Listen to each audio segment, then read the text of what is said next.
If you are a Shavkat Rakhmanov fan, sit down because it's about to get serious. Now, once again, our king, our GOAT, our undefeated nomad is unfortunate news, right? Shavkat Rakhmanov re-injured his knee and had surgery recently, per his manager, Danny Rubenstein. Same leg that has kept him sidelined over a year. He is expected to be out another 9 to 10 months. Now, I don't know if he's going to be out another 9 to 10 months from a fight or from a training camp. We could, as far as we know, we don't have him for 10 months, maybe closer to 12. We do not know. But I want to, not only do I want to vent a little bit because this is one of my favorite fighters out there. I have gripes with him, but most of those gripes came from him just being inactive. I'm pretty sure most of us share that same sentiment, but I wanted to talk about it a little bit more, right? So here I have the three big football injuries that should be known about, right? It's just three big knee injuries. They talk about football, but really is knee injuries. Now, the MCL strain. Now, here I have a picture of where the MCL is. It's just a little tendon that goes, or ligament that goes outside the knee. It's meant to hold it one way. And then here we have the MCL. That's the MCL strain, right? Or the MCL. Then we have the meniscus tear. And the meniscus tear looks something like this, where this is like almost like it's like a cushion board for your knee. And whenever you tear it, like here's a tear, it's all this green stuff, right? That lends to grinding of the bones and it makes it very painful, right?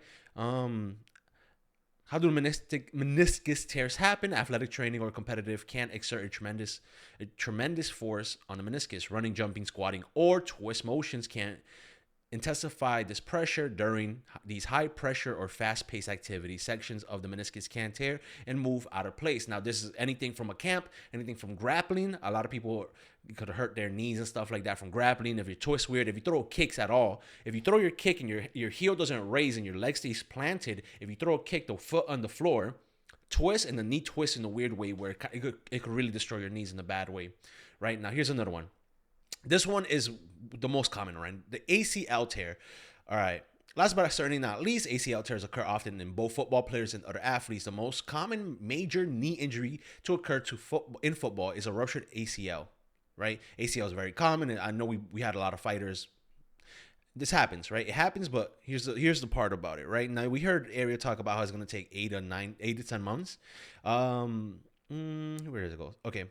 When players go back, okay, no, not that one. Surgery itself involves reconstruction of the ligaments and other ligaments, either harvested from somewhere else in the body or a cadaver donor or a combination of both, right? Where's the word talks about months? These ruptures are resolved both contact and non-contact injuries. Running backwards and alignment and linebacks are the highest risk positions. These injuries make the news. We know a player will be out for a season. That's because ACL tears are usually reconstructed with surgery, rehab, surgery, lengthy.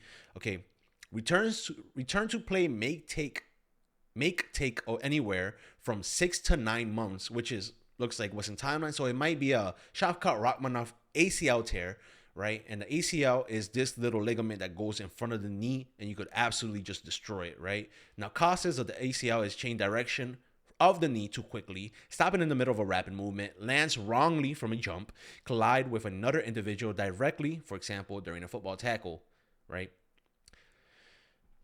These are all things that have sadly plagued. I'm not even talking about one of these. All of these seem to have plagued Shavkat Rakhmanov throughout his career. Now, in the past, again, I have talked about Shavkat Rakhmanov, maybe not in the best light. I love him. I like him a lot, but there's things to scrutinize. That's nuances with enjoying a fighter, right?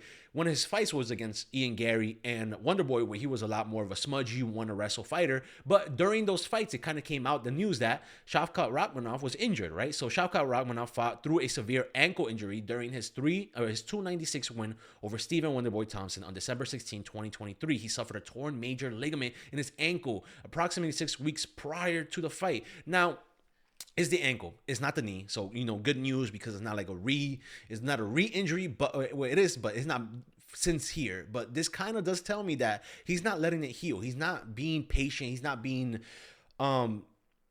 he's not babying himself in a way where he wants to take care of it, let it, he wants to rush back into a fight, which is like manly and cool and stuff like that. But he comes in injured, and this is what it tells me, right? It's like 6 weeks prior to the fight. 6 weeks prior to the fight, he could have pulled out. Remember, if he could have pulled out, and he didn't. And I mean, that's cool, that's badass and everything, but you got to take care of your body, else you get injured like this, and it's just not good. Context: the injury led to more conservative, clench heavy, and grappling focused approach during the first round of the fight. Yeah, we all saw the fight. It was boring, but again, it's just frustrating because, he's injured and he didn't really heal himself up. Now, again, Daniel Cormier revealed Shavkat Rakhmanov went into 310 fight with a torn MCL. That's the meniscus one. That's this one, right? So outside of the knee. As both fighters were looking for maintain their undefeated record, the fight didn't play out to many people's expectation, considering Shavkat Rakhmanov 100% finish rate. However, following the fight, the reason that Shavkat's uncharacteristic performance was revealed by UFC commentator Daniel Cormier. During his Octagon interview, the 30-year-old admitted that during his year layoff since fighting Stephen Thompson, he has had some problems to deal with. I learned after that Shavkat fought with an injury. I think he tore his MCL. Going into that fight with a torn ligament in his knee, in your knee, you're not going to look like a killer that you looked like in fights prior. It makes sense because, again, it says uncharacteristic. I 100% agree and believe it, right? Now, we don't know when people are coming with injuries. Sometimes, like, who was it? Uncle Live talked about the rib injury, but it didn't really show itself in the fight and stuff like that. But there was clips about him having that injury, and then there was clips of him fighting and sparring and grappling before the fight started. So we never really know. It was just like an excuse. But the fact that this is something that has almost he's experienced it before. It's something that's riddled his career, from the ankle, from the MCL, and now this what might be an ACL tear. Again, he's gonna be gone for 9 to 10 months or 8 to 10 months. It just does not look good. And then again, if we look at his record again, Jeff Neal 2023. This made me such a big fan. Jeff Neal was good, but I was always a little bit of a doubter coming into the Jeff Neal fight. Jeff Neal, he had a bulldog choke on Jeff Neal. And that was just fucking amazing, man. It was fucking amazing. And then I was super hyped going into Wonderboy Thompson, but you don't want to strike with Stephen Wonderboy, and then you find out he has a torn ankle tendon ligament, and you're like, okay. And then he has a bad fight against Ian Gary, and you think, okay, each one being about a year apart. Maybe not. This March and then December, and then 2 times a year. 2 times a year. He was meant to fight 2 times a year this year, but he just didn't. He got injured, and then we found out later this year that he got injured again, and now he's injured another time. And his family got in a car crash. And it's nothing but bad news. And I think there's a big feeling in the air whether or not this is gonna end his career or not. Now I'm gonna check the comments because I'm pretty sure. Let's see what they gotta say. Yeah, stay safe. Career's probably over. Yeah. New What If champ anyway. Do look like a stud. New mythical fighter drop. What if Shavkat? He beat Gary when it was fucked the last time. I'm convinced 100% over, but it's a long time to be out again. Yeah, it's gonna be 2 years. Around 2 years till he comes back. He's still young. I think he's 30, 31 or something like that. Let me check. But to be 30, he's 31 years old. He's going to come back around 32 years old. And honestly, I just hope he heals up this time properly and not go back into fighting as, I don't know what to say. The same thing happened with Shavkat Rakhmanov. Not Shavkat. Yeah, Hamza Chimaev, where he was, I don't know. It's like the machismo where you're like, I'm a little sick. Fuck it. I'm going to still work out. And then that's what fucking ruined Hamza Chimaev's immunity, and he got COVID or whatever, and his lungs collapsed on him, and he got sick, and he couldn't train as hard anymore because he had a compromised immune system. And then now it's the same thing with Shavkat Rakhmanov. Almost this machismo idea that like, oh, I could just train through this knee injury, or I could just train through this snapped, torn ligament.